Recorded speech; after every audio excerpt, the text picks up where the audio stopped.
Bueno, que el Señor les bendiga, hermanos. Un domingo más. Hoy es un domingo muy especial. Es el domingo de resurrección, que se conoce así, y celebramos eso precisamente, que nuestro Señor Jesucristo venció la muerte. Celebramos que nuestro Señor Jesucristo venció la tumba. El día viernes hablábamos o se predica acerca de eso, del sacrificio de Jesús en la cruz, y estuvimos aprendiendo nosotros acerca también de ese sacrificio. Estuvimos estudiando ese sacrificio de Jesús en la cruz del Calvario y vimos cómo Él murió. Estuvimos viendo a vez cómo nuestro Señor Jesucristo fue el Cordero Pascual para nosotros, y estuvimos viendo todo eso. Pero hoy es el día en el que en realidad nosotros celebramos la victoria de nuestro Señor Jesucristo. Hoy es el día en el que en realidad nosotros podemos decir que es el día para nosotros más importante, porque es el día en el que nosotros conmemoramos que nuestro Señor Jesucristo venció la muerte, y es lo que nos da esperanza, y eso es lo que vamos a estudiar el día de ahora. Voy a esperar que algunos se vayan conectando, porque sí tengo un muy importante, pero muy importante que hacerles. Un anuncio muy importante que hacerles. Voy a esperar que se vayan conectando para poder anunciarles, darles el anuncio que tengo que hacerles. Voy a hacerlo, y cuando se vayan agregando, por favor, después ven la información. La voy a repetir igual al final del video, del en vivo, para que todos tengamos esa información, pero la voy a hacer ahorita para los que ya están conectados. ¿Y qué es la información? Bueno, hoy por la tarde, nuestro servicio de las 3 de la tarde no lo haremos. No lo haremos. ¿Y qué es lo que vamos a hacer? Nos vamos a conectar desde la página de la iglesia a la señal del tabernáculo central, a la señal de nuestra iglesia central. ¿Para qué? Para poder participar de la Santa Cena. A lo largo del día en la iglesia central están celebrando la Santa Cena. Hemos decidido participar de la Santa Cena porque nos lo han pedido, y vamos a apoyarles, y, y es para conmemorar que nuestro Señor Jesucristo fue nuestro sacrificio, y Él pagó en la cruz por nuestros pecados, pero también que Él resucitó y que un día volverá por nosotros. Entonces présteme atención. ¿Qué es lo que vamos a hacer? Nos vamos a conectar a las 2 de la tarde al servicio de nuestra iglesia. No vamos a hacer nuestro servicio normal de las 3 de la tarde.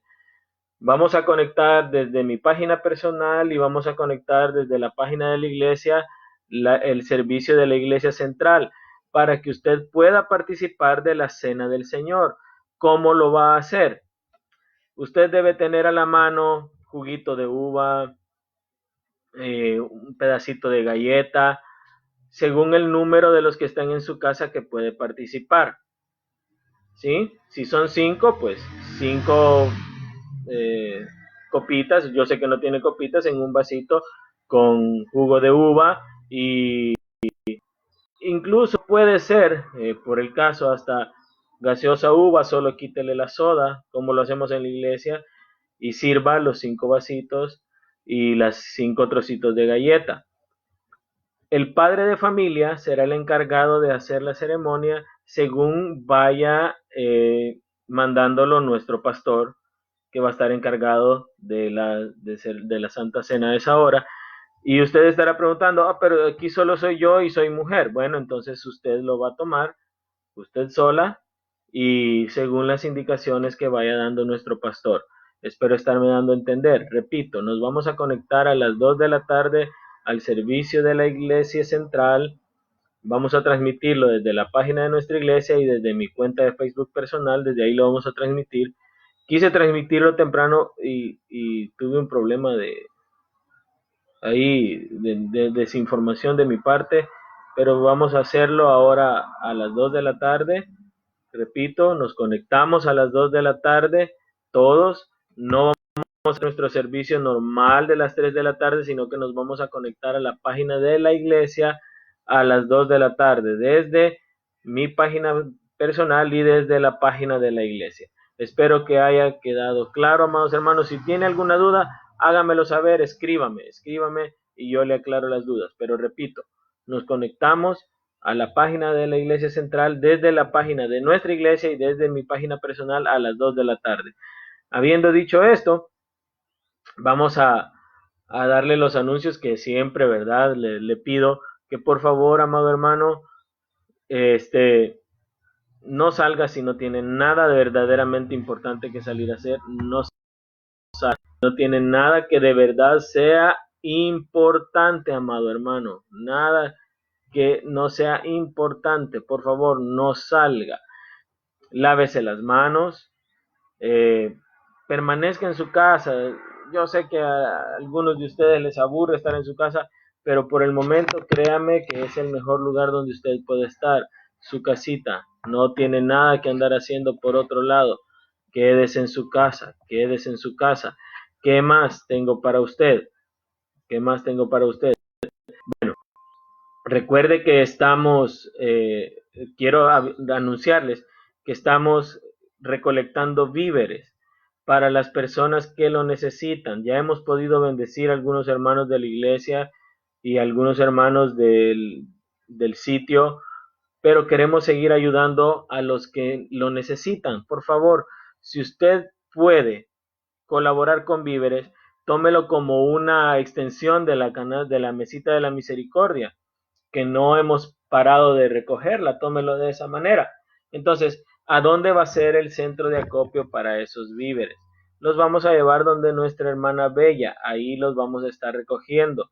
A donde ella, ¿por qué donde ella? Porque ella, por trabajar en el Ministerio de Salud, ella tiene libertad de movilizarse en la calle, nosotros no.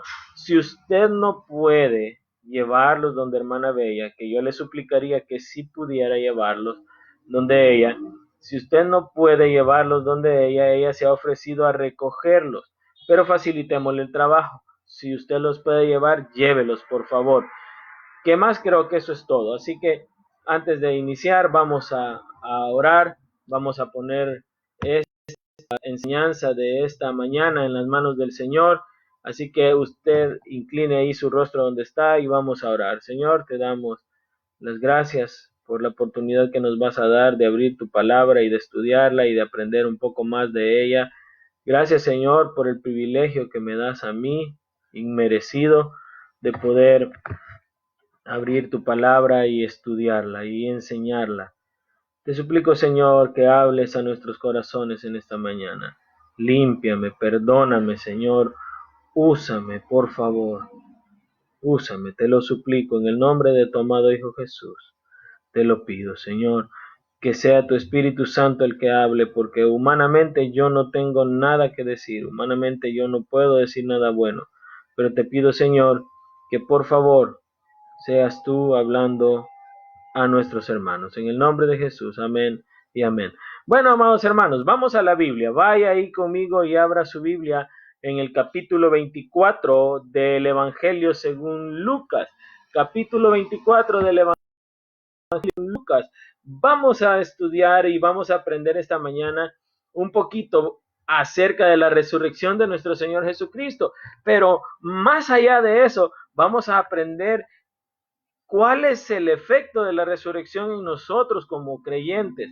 Porque hemos hablado de la resurrección y la estudiamos y aprendemos de ella y todas las Semanas Santas casi vemos lo mismo, pero hoy vamos a estudiar acerca del efecto que tiene la resurrección en nosotros como creyentes. Así que vaya conmigo ahí a la Biblia, Lucas capítulo 24, y vamos a estudiar desde el versículo 1, Lucas 24, versículo 1. Así que vamos a leerlo y lo leemos en el nombre del Padre, del Hijo y del Espíritu Santo. El primer día de la semana, muy de mañana, vinieron al sepulcro trayendo las especias aromáticas que habían preparado y algunas otras mujeres con ellas. y hallaron removida la piedra del sepulcro, y entrando no hallaron el cuerpo del Señor Jesús. Vamos a ir despacio. No me voy a centrar en este pasaje para la enseñanza, aunque hay mucha enseñanza en este pasaje. Pero no es mi propósito esta mañana detenerme en esta enseñanza, sino que voy a llevarlo a otro libro para que podamos aprender lo que vamos a aprender esta mañana. Esto nada más es como una introducción para que podamos ver de lo que vamos a hablar. Vamos a empezar el versículo 1. Mire cómo dice, el primer día de la semana. Hay una confusión acá que vale la pena aclarar, que por qué se dice que Jesús estuvo 3 días en la tumba, si murió viernes, sábado, viernes, de viernes a sábado hay un día, y de sábado a domingo hay 2 días nada más.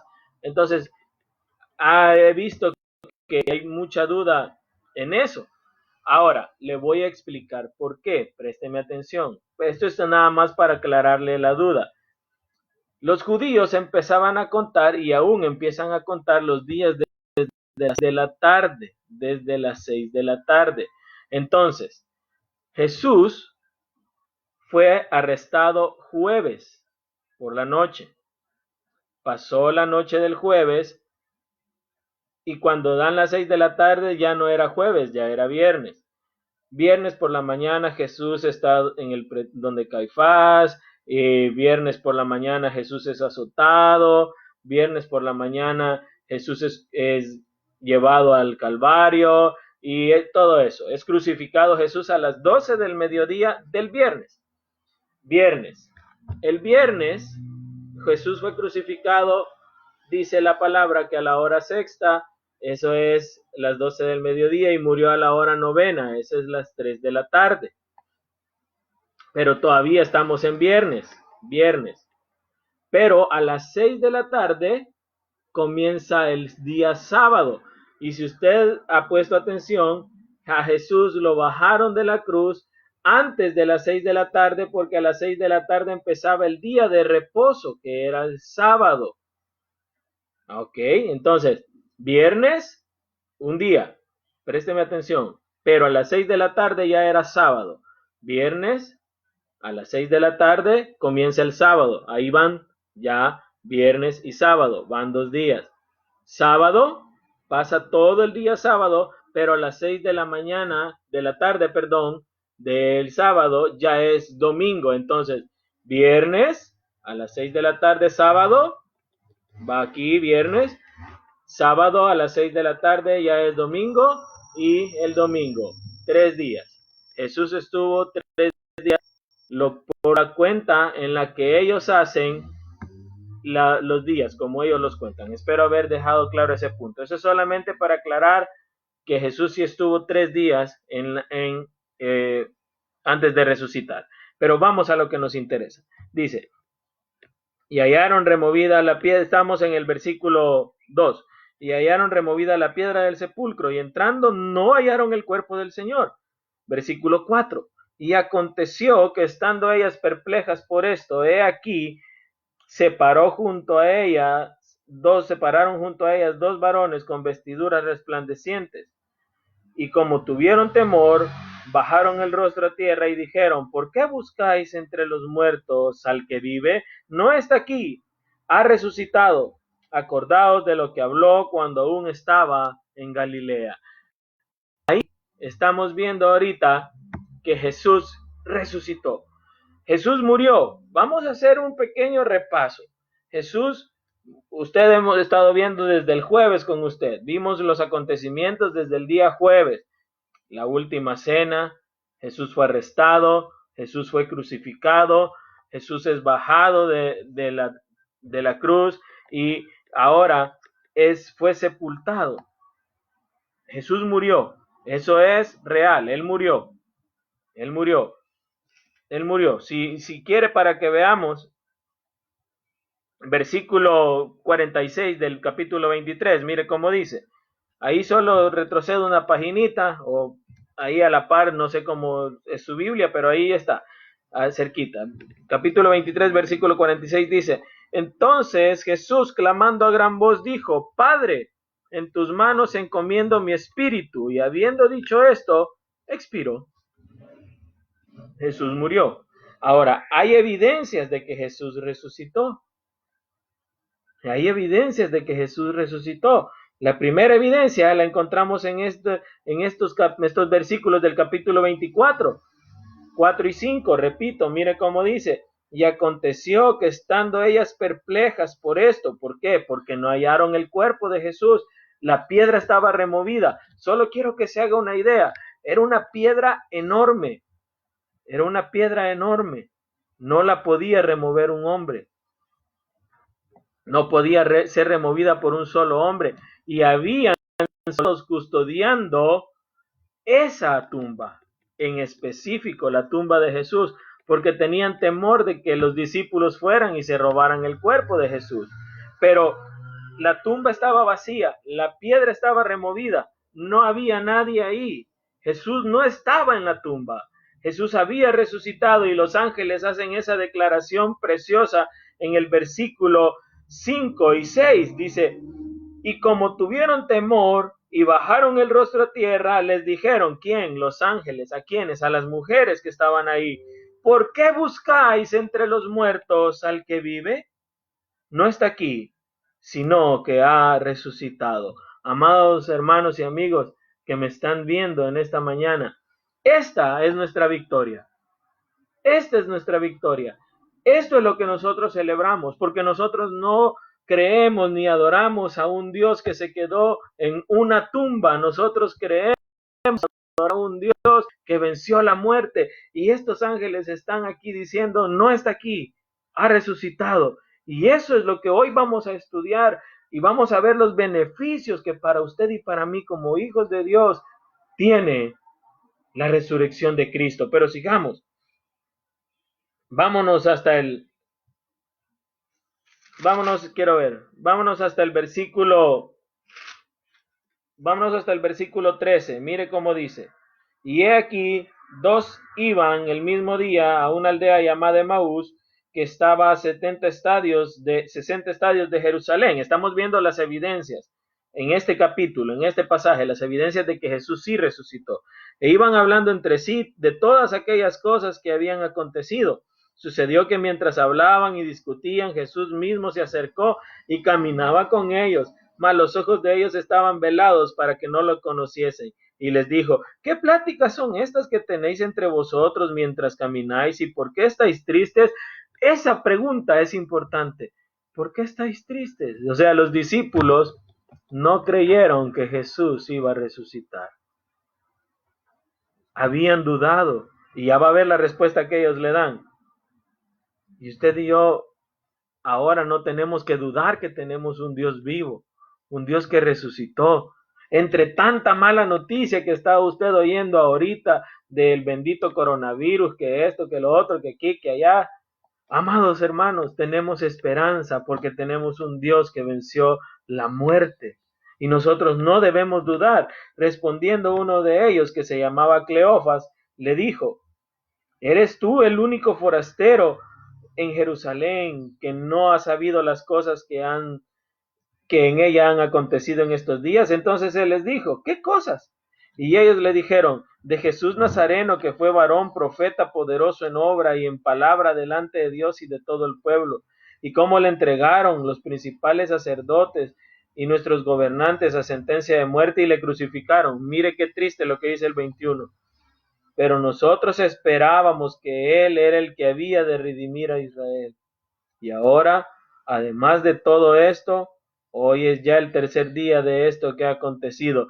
Como quien dice, ya es el tercer día y mira, no resucitó, no se enganchó, no resucitó. Ya van 3 días y no lo vemos por ningún lado. O sea que tampoco le creyeron a las mujeres cuando las mujeres llegaron a decirles que Él había resucitado. Aunque también nos han asombrado las mujeres de entre nosotros, las que antes del día fueron al sepulcro. Y como no hallaron el cuerpo, vinieron diciendo que también habían visto visión de ángeles, quienes les dijeron que Él vive. Pero visión de ángeles. Y ellos no terminaron de creer. Y más adelante Jesús incluso va a cenar con ellos. Ahí lo puede ver, lo puede leer usted. Pero ahora, versículo 36, estamos viendo las evidencias de que Jesús sí resucitó. Estamos viendo esas evidencias. Estamos comprobándolo con la misma palabra que Jesús sí resucitó. Versículo 36. Mientras ellos aún hablaban de estas cosas, Jesús se puso en medio de ellos y dijo: paz a vosotros. Entonces, espantados y atemorizados, pensaban que veían espíritu. Pero él les dijo: ¿por qué estáis turbados? Y vienen a vuestro corazón estos pensamientos: mirad mis manos y mis pies, que yo mismo soy, palpad y ved, porque un espíritu no tiene carne ni huesos, como veis que yo tengo. Diciendo esto, les mostró las manos y los pies. Y como todavía ellos de gozo no le creían, o sea, estaban tan alegres de verlo que no se lo creían. ¿Le ha pasado a usted a eso a usted alguna vez, que usted alguna vez ha dicho: demasiado cierto para ser, demasiado bueno para ser cierto? Entonces lo mismo les pasaba a estos discípulos. Les dijo: ¿tenéis algo de comer? Entonces le dieron parte de un pez asado y un panal de miel. Y él tomó y comió delante de ellos y les dijo: estas son las palabras que os hablé estando aún con vosotros, que era necesario que se cumpliese todo lo que está escrito de mí en la ley de Moisés, en los profetas y en los salmos, lo que habían profetizado. No me voy a meter a eso, es demasiado amplio. Entonces les abrió el entendimiento para que comprendiesen las escrituras. Hasta ese momento no habían entendido. Y les dijo: así está escrito, y así fue necesario que el Cristo padeciese y resucitase de los muertos el tercer día, y que predicase en su nombre arrepentimiento y el perdón de pecados en todas las naciones, comenzando desde Jerusalén, y vosotros sois testigos de estas cosas. Hay testigos que narran la resurrección de Cristo. Luego Jesús dice en otra parte que ya vamos a ver, que apareció a más de 500 personas. Jesús está vivo. Él vive, Él venció la muerte, Él no está en una tumba. Es lo mejor, la mejor noticia que usted y yo podemos tener, que Jesús no está en una tumba, Él está vivo. Él resucitó y ahora en los que hemos creído en Cristo, Él mora en nuestros corazones. Hay evidencias de eso. Hay evidencias de que Jesús venció la muerte con poder. Y eso es lo que hoy celebramos usted y yo.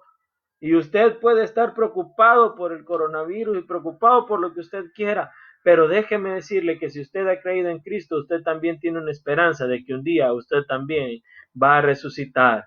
Y eso es lo que vamos a ver ahorita. Le dije, en este pasaje hay muchísima enseñanza. No vamos a sacar toda la enseñanza de este pasaje de Lucas 24, aunque hay mucha enseñanza, muchísima. Pero me interesa llevarlo a otra parte de la Biblia. Acompáñeme a 1 Corintios capítulo 15. Que lo que quiero es que usted y yo hoy veamos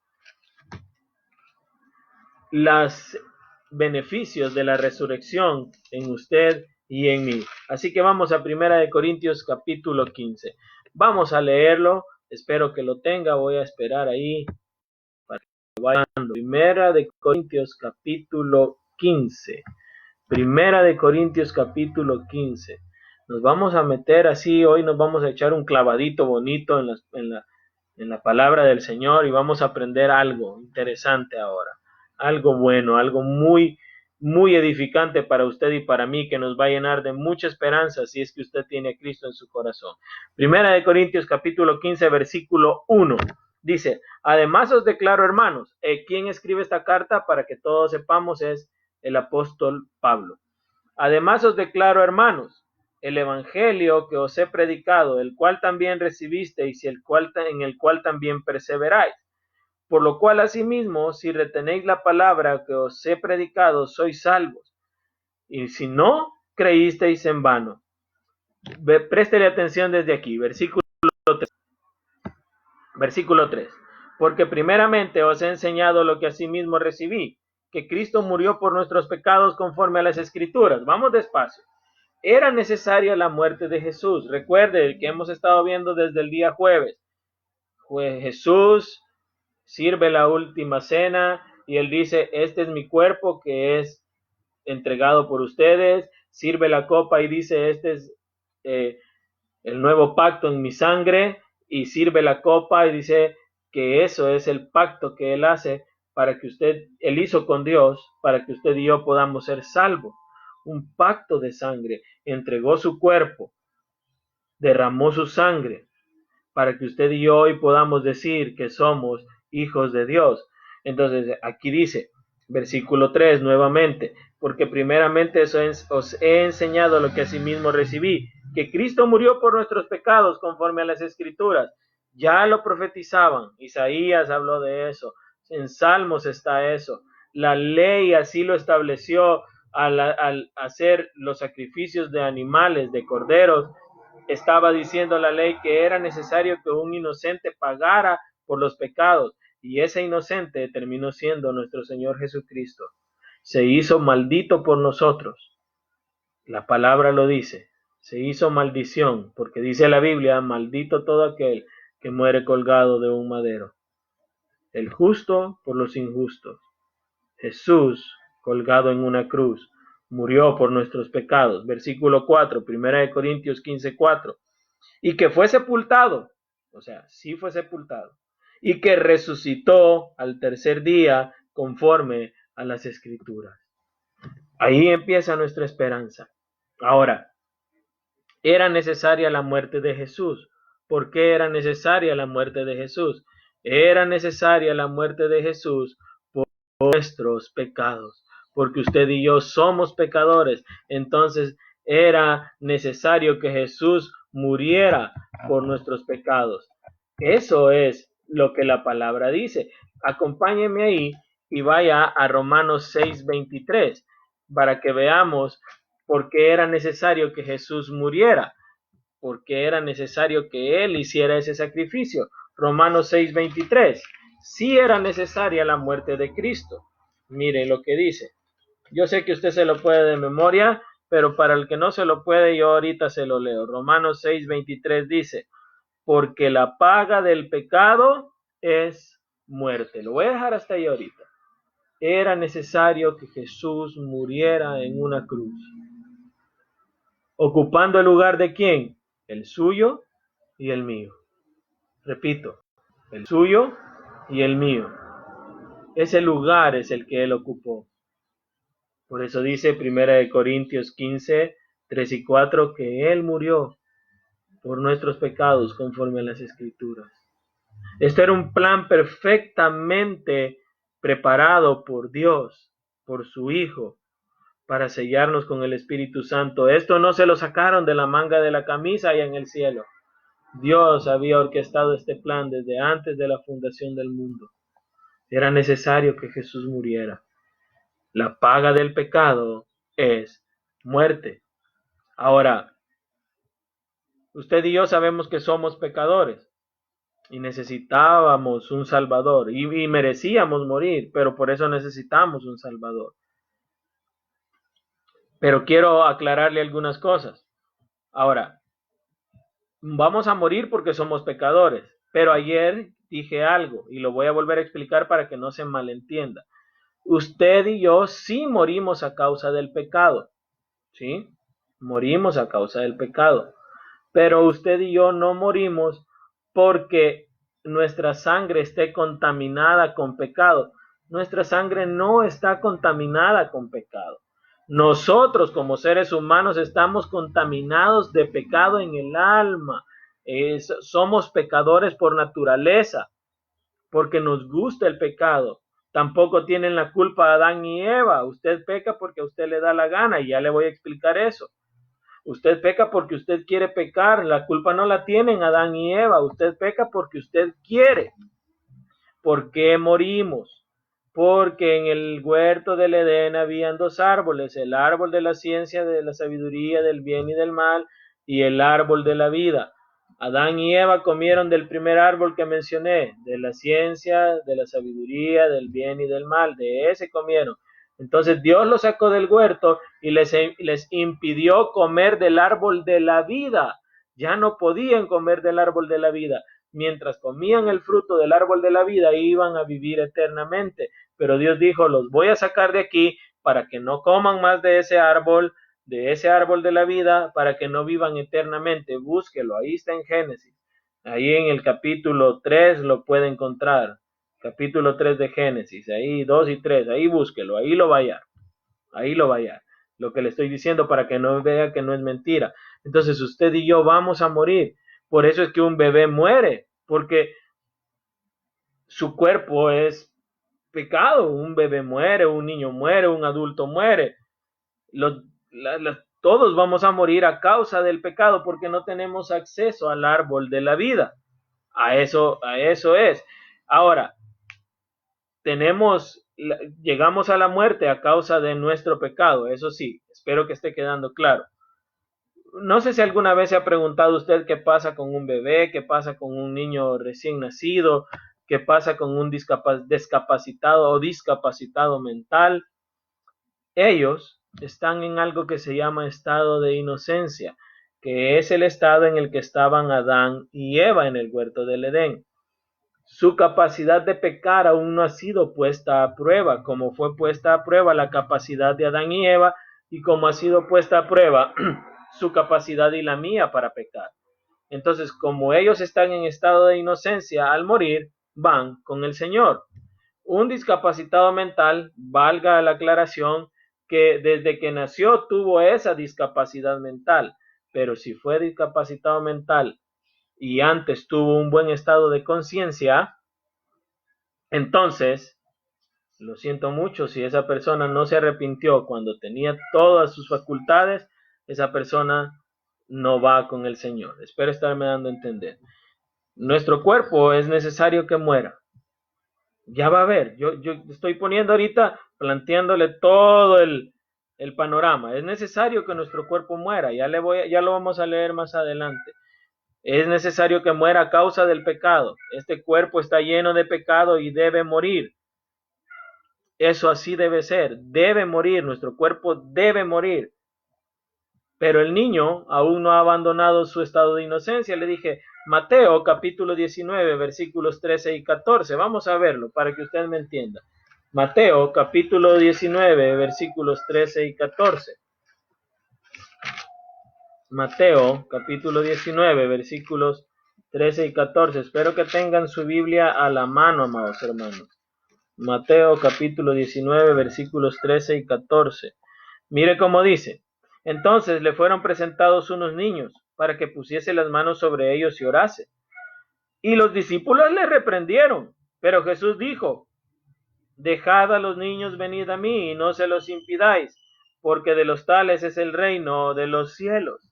Ahora, esa declaración que Jesús hace, la hace viendo la inocencia de los niños. Y Jesús dijo, el que no se haga como uno de estos niños no puede entrar al reino de los cielos. ¿En cuanto a qué? A hacernos inocentes a través de su sacrificio en la cruz. Le voy a explicar. Présteme toda su atención, por favor, porque estos temas son interesantes, son bonitos, pero usted debe estarme poniendo toda su atención para que lo pueda comprender. Cuando Jesús murió en la cruz del Calvario, Jesús, le voy a explicar desde Adán y Eva para que me entienda. Adán y Eva, Dios los creó en estado de inocencia. Ellos no sabían la diferencia entre el bien y el mal. Ellos estaban en un estado de inocencia. Su capacidad de pecar no había sido puesta a prueba, pero sí tenían capacidad para pecar. Ojo, tenían capacidad para pecar, pero esa capacidad para pecar no había sido puesta a prueba. Aparece Satanás y pone a prueba la capacidad de pecar de Eva. Y Eva pecó e hizo pecar a su marido, Adán. Y ambos pecaron. Y entonces Dios dijo, son dignos de muerte, porque ya pecaron. Ahí vamos más adelante. Los niños son inocentes, no conocen el bien y el mal. Yo siempre he puesto este ejemplo en la iglesia. Los niños son inocentes. Un niño de 3, 4 años, si usted le dice anda a pegarle una patada a aquel, él va y se la pega y se ríe. Él pensó que estaba haciendo algo bueno. Su estado es de inocencia. Cuando Jesús murió en la cruz del Calvario, Jesús pagó por el pecado imputado del hombre. ¿Cuál es el pecado imputado? Présteme su mentecita y su corazón. El pecado imputado es ese pecado que cometieron Adán y Eva y el que traemos usted y yo de naturaleza. ¿Sí? Ese es el pecado imputado. Somos pecadores de nacimiento. ¿Dónde se lo compruebo? No lo vamos a buscar, pero búsquelo usted y lo lee en su casa. Salmo 51:5 dice David, en pecado me concibió mi madre. Ok. Estamos concebidos en pecado. Fuimos concebidos en pecado. Nacemos pecadores, porque nos engendraron unos pecadores, igual a nosotros, y nacemos pecadores. Pero Jesús perdonó ese pecado imputado, el que ya traemos de nacimiento, Jesús lo perdonó. Por eso es que un niño al morir va al cielo, porque ese pecado que se le imputa al nacer, Jesús lo pagó en la cruz del Calvario. Présteme atención.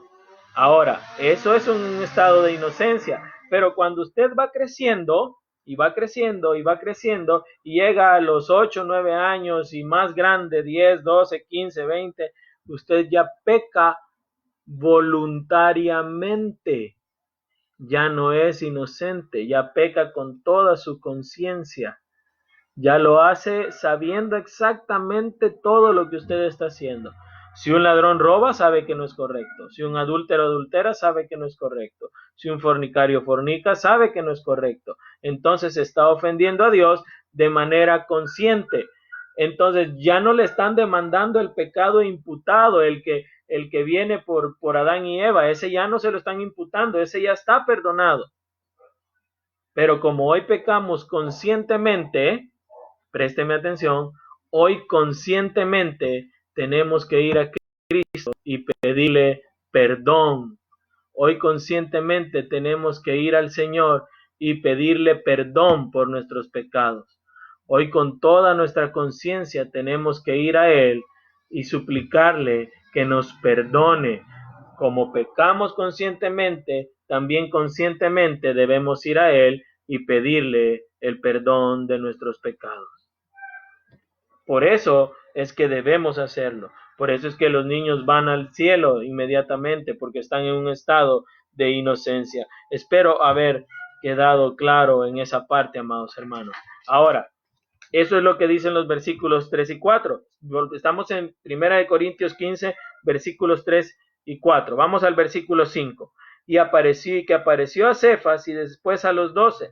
Después apareció a más de 500 hermanos a la vez. O sea, en un gran grupo, 500 hermanos a la vez, de los cuales muchos viven aún y otros ya duermen. Unos aún estaban con vida y otros ya habían muerto.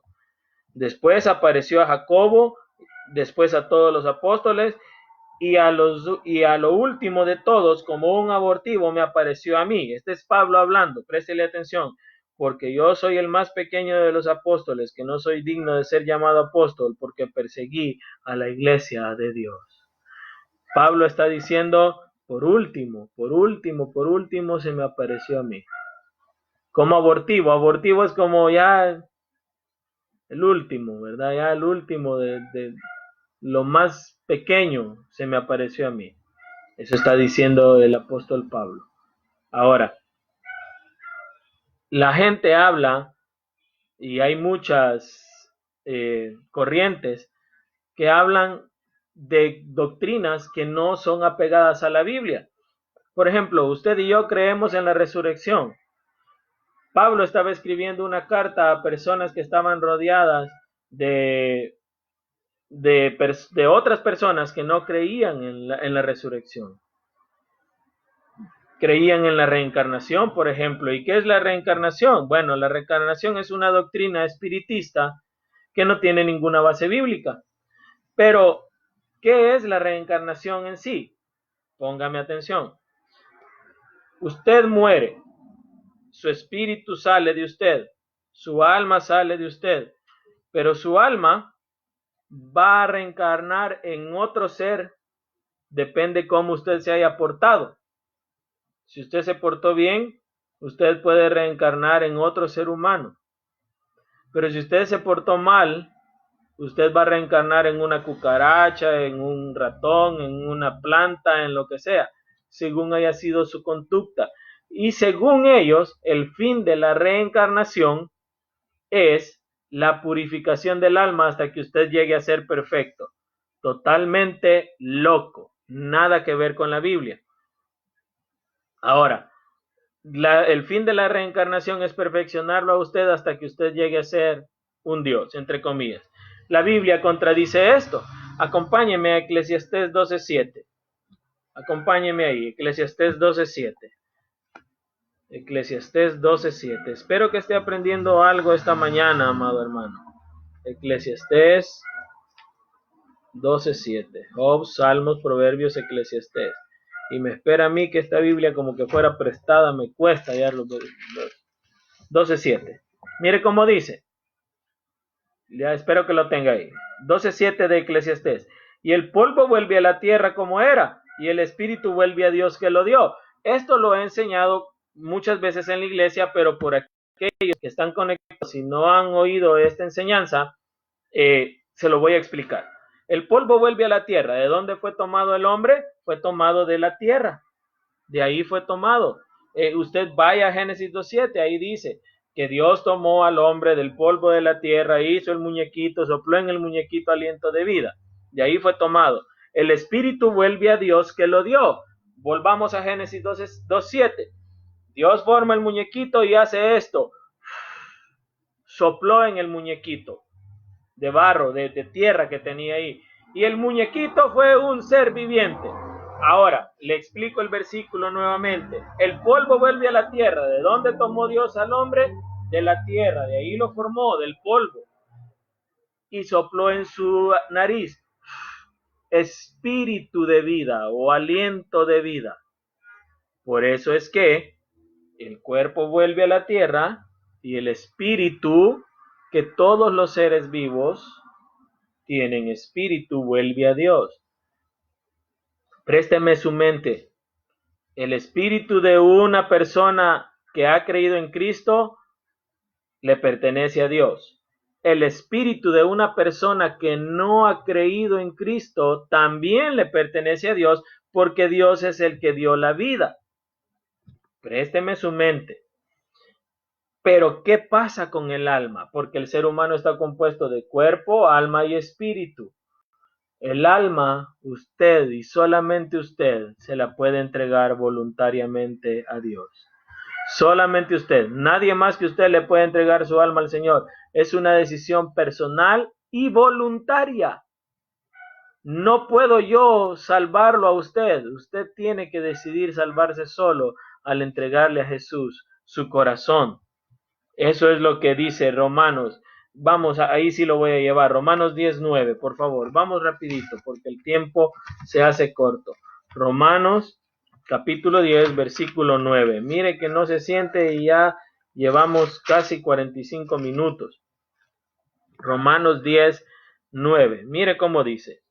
Que si confesares con tu boca que Jesús es el Señor y creyeres en tu corazón, esa palabra corazón es alma. Esa palabra corazón es alma. Ahí dice, la palabra es José, o suje, perdón, suje.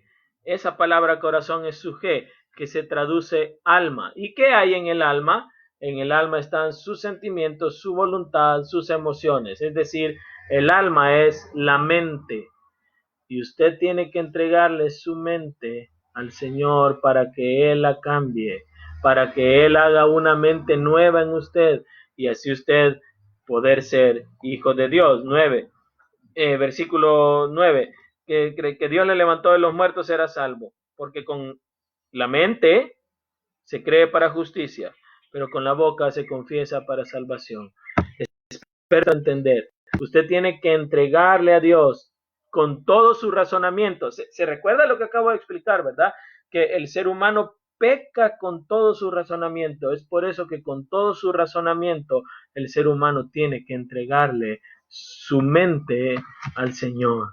Tiene que entregarle su mente. Yo espero estar quedando claro en esto, amados hermanos. Espero estar quedando claro.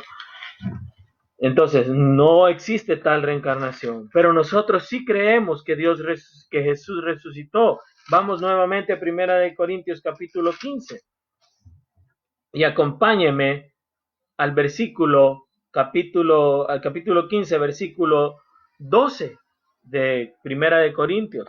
Ahora, nosotros creemos en un Cristo que resucitó y se levantó de entre los muertos. Lo acabamos de ver, eso celebramos hoy, pero vamos a ver los efectos de esa resurrección en usted y en mí. Mire cómo dice, pero si se predica que de Cristo que resucitó de los muertos, ¿cómo dicen algunos entre vosotros que no hay resurrección de muertos? Porque si no hay resurrección de muertos, tampoco Cristo resucitó. A ver, ¿cómo es que hay algunos, se lo voy a contextualizar, cómo es que hay algunos de nosotros que decimos creer en Cristo, pero dudamos y dudamos de que vamos a ser resucitados? Porque usted por ratos debe decir, y será, no habrán fumado algo los pastores ahí que están diciendo que vamos a resucitar. Por ratos no le ha dado que ha dudado usted de eso. Pues eso es lo que no debemos hacer, no debemos dudar. Porque mire lo que dice, porque si no hay resurrección de muertos, tampoco Cristo resucitó. O sea, si no existe la resurrección, entonces es una mentira. Si no existe la resurrección, cerremos las Biblias y murámonos todos de coronavirus porque estamos fritos. Si no existe la resurrección, en vano estoy gastando mi saliva aquí y usted está perdiendo su tiempo escuchándome. Pero mire lo que dice el 14. Y si Cristo no resucitó, vana es nuestra predicación. Aquí estoy yo perdiendo mi tiempo. Vana es también vuestra fe. Si usted no cree en un Cristo que venció la muerte, vámonos, hermano. Cierre la computadora, apague el teléfono, póngase a ver tele y espere que le llegue el día de su muerte. Espero estarme dando a entender. Pero nosotros creemos en un Dios que sí levantó a Jesús de entre los muertos. Le voy a explicar algo. Leo estos 3 versículos que restan y le explico algo. Y si somos falsos testigos, hallados falsos testigos de Dios, porque hemos testificado de Dios que Él resucitó a Cristo, eso es importante, al cual no resucitó, si en verdad los muertos no resucitan, porque si los muertos no resucitan, tampoco Cristo resucitó, y si no resucitó, vuestra fe es vana, y aún estáis en vuestros pecados. Ese versículo 17 es donde me quiero detener. Y si Cristo no resucitó, vana es vuestra fe y aún estáis en vuestros pecados. Usted y yo acabo de decir que debemos pedirle a Dios perdón por nuestros pecados, pedirle a Cristo que entre en nuestro corazón. Pero si Jesús no ha resucitado, entonces estamos creyendo en algo que no existe.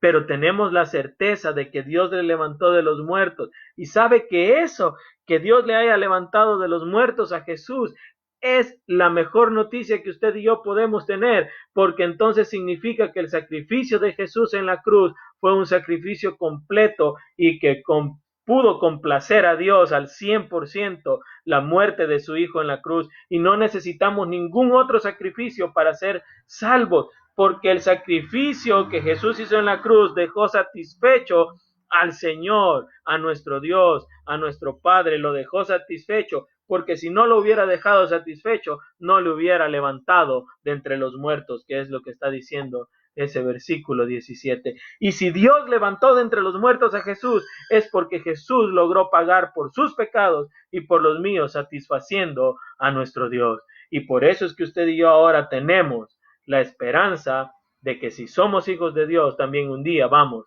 a resucitar. Sigamos.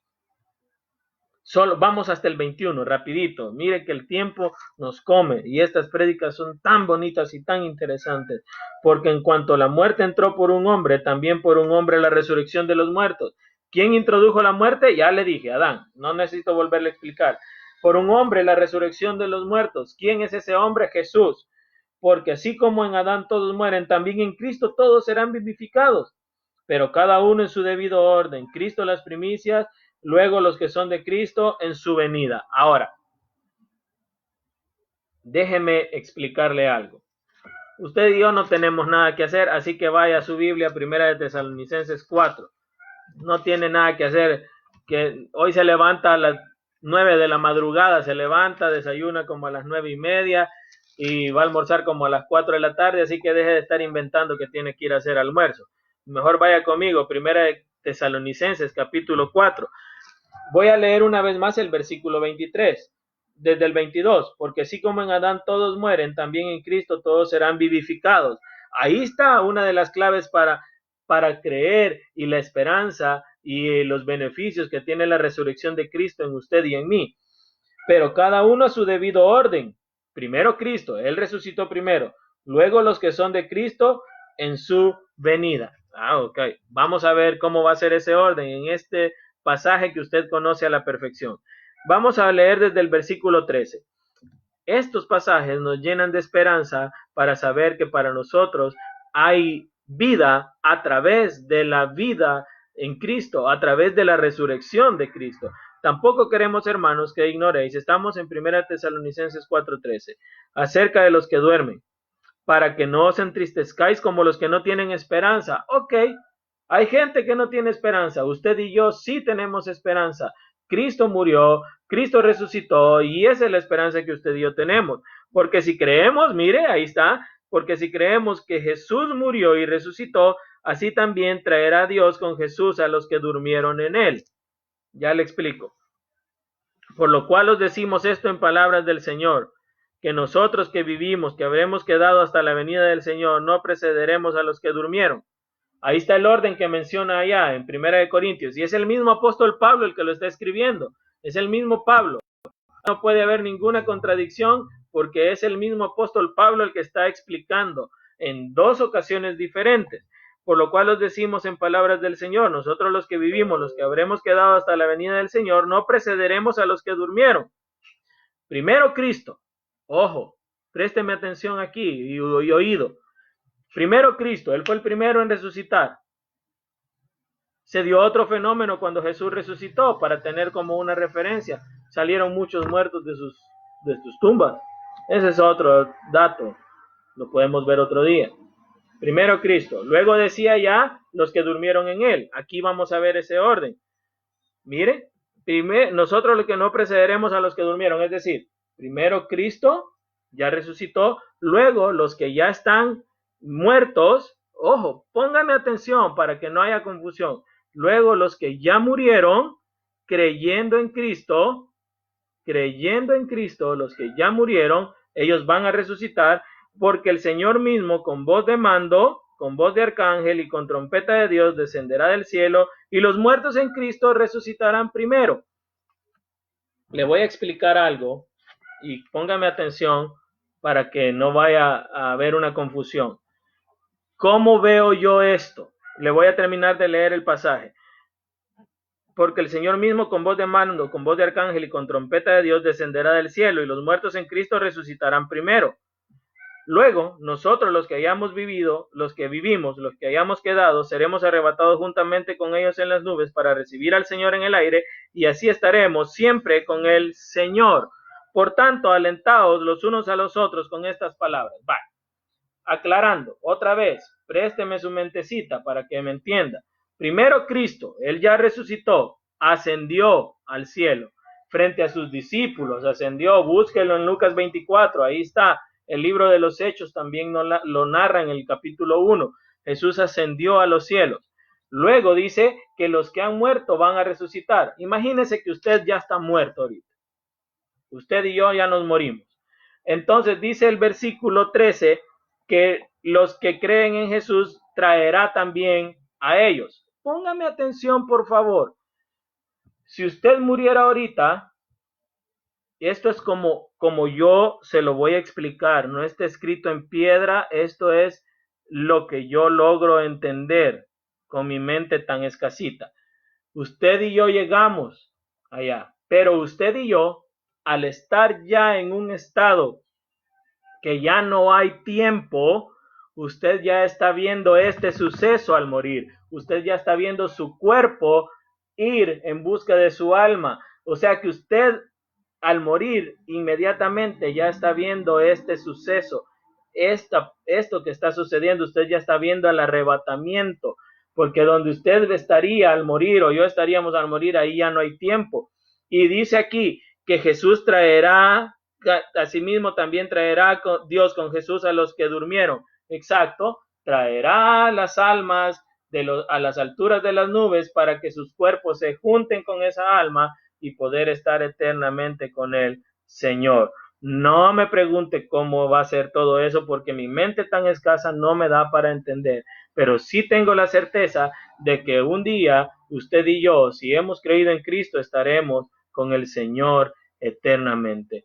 Y este cuerpo tiene que ser transformado, como lo dice aquí. Para eso, acompáñeme de nuevo a 1 Corintios capítulo 15 y quiero que vaya conmigo ahorita al versículo 25. Versículo 25 de 1 Corintios 15. Mire cómo dice, porque es preciso que Él reine. ¿Quién es Él? Jesús. Hasta que haya puesto a todos sus enemigos debajo de sus pies. Atención. Y el postrer enemigo que será destruido es la muerte. Esto es interesante. Usted y yo le tenemos miedo a la muerte. Mire qué galán, le tenemos miedo a la muerte. Pero aquí dice que el postrer enemigo que será destruido es la muerte. Pablo, al escribir, él sabía que estaba escribiendo a un pueblo que sabía de batallas, que sabía de guerras. Entonces, cuando un guerrero, un rey, iba a pelear a otro reino y él conquistaba ese reino y mataba al rey de ese reino o lo hacía preso, este rey que había salido vencedor era dueño del rey y del reino. Antes, póngame atención por favor, antes la muerte le pertenecía a Satanás, pero como Jesús venció la muerte, ahora Jesús, él derrotó al dueño de la muerte y derrotó el reino de la muerte. Y ahora los que creemos en Cristo no tenemos por qué temer a la muerte, porque tenemos esperanza de que vamos a estar con Él por una eternidad. Y eso es consecuencia de ¿qué? De la resurrección de Cristo. Él venció la muerte. Vámonos rapidito, vamos avanzando hasta el 45. Hasta el 45. Pero quiero que vaya primero, antes de eso, acompáñeme a Colosenses 2.15. Quiero darle un versículo de mucha esperanza para usted. Colosenses 2.15. Colosenses 2.15. Le voy a mostrar algo aquí en Colosenses 2.15 para que vea que Jesús sí venció al reino de la muerte y al rey de la muerte. Jesús los venció. Ahorita se lo voy a demostrar. Y venció el pecado también al vencer el reino de la muerte, venció el pecado, venció la muerte. Jesús hizo una obra completísima en la cruz del Calvario. Colosenses 2.15. Mire cómo dice. Permítame, ahorita se lo busco. Lo estaba buscando en Inter, pero no me carga. Colosenses 2.15. Mire cómo dice. Y despojando a los principados y a las potestades, los exhibió públicamente, triunfando sobre ellos. Jesús, dice la palabra, tuvo que ser exhibido como la serpiente que exhibió Moisés en el desierto. Cuando fue levantado, levantó un cuerpo de carne en semejanza de pecado, dice la Biblia. Y ahí exhibió públicamente a estos principados, a las potestades, a los dueños del pecado. Los exhibió públicamente y los dejó en vergüenza en la cruz del Calvario. Porque ellos nunca se imaginaron que Jesús iba a levantarse de entre los muertos. Pero Jesús resucitó y ese es el peor chasco que ha llevado Satanás hasta el día de hoy. Jesús está vivo. Resucitó.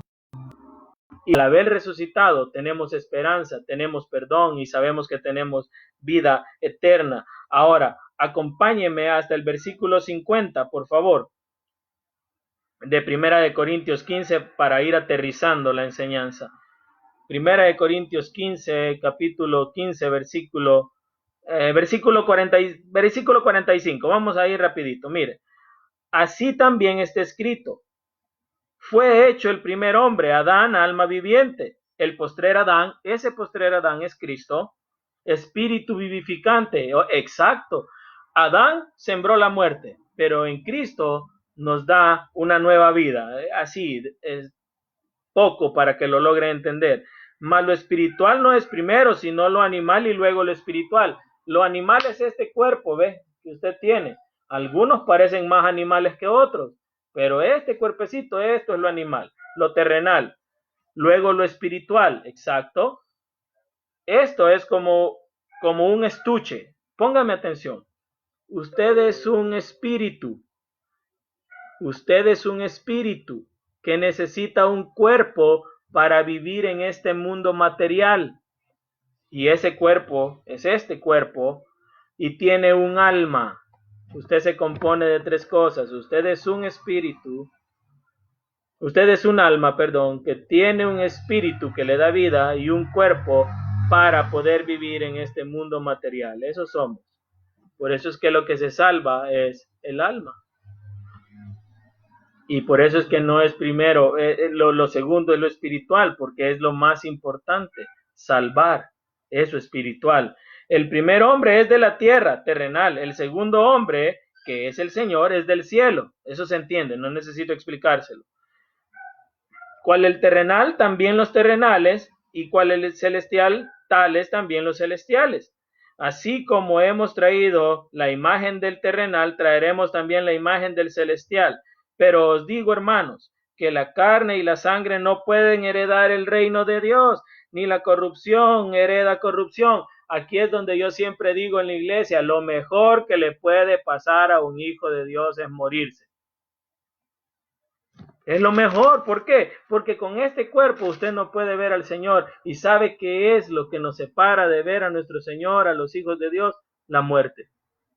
Por ese pasito es que no hemos visto a nuestro Señor. Pero la Biblia dice ausentes en el cuerpo y presentes al Señor. Exactamente. Este cuerpo lleno de pecado no puede estar en la presencia del Señor. He aquí os digo un misterio. Nosotros dormiremos, pero todos seremos, no todos dormiremos, no todos vamos a morir, pero todos seremos transformados en un momento, en un abrir y cerrar de ojos, a la final trompeta, lo que acabamos de leer en Primera de Tesalonicenses 4, 17, allá eso que acabamos de leer, eso.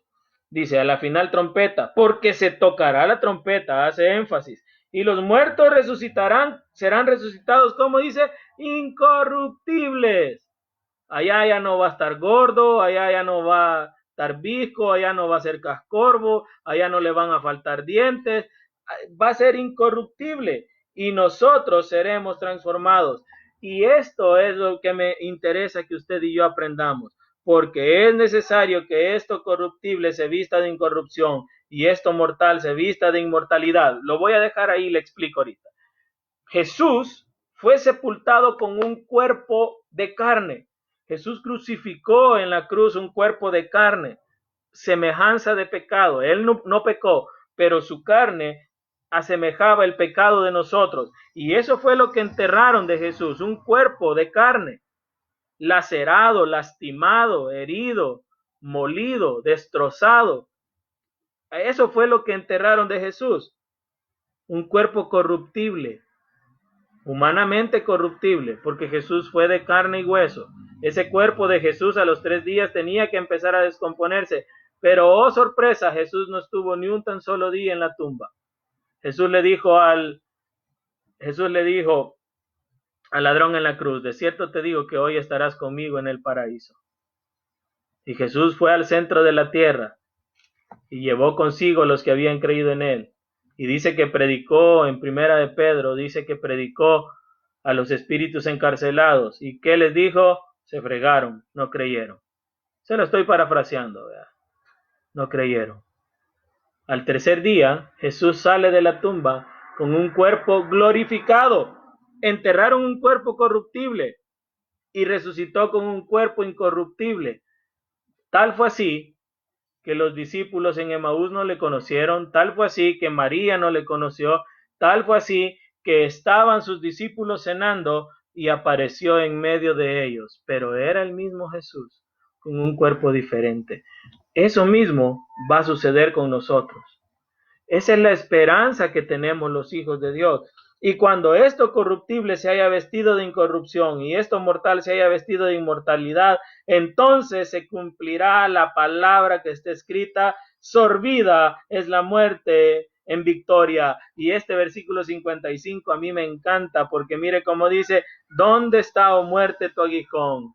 ¿Dónde, oh sepulcro, tu victoria? No pudiste detener a Jesús. La muerte no lo detuvo. La tumba no pudo encerrarle.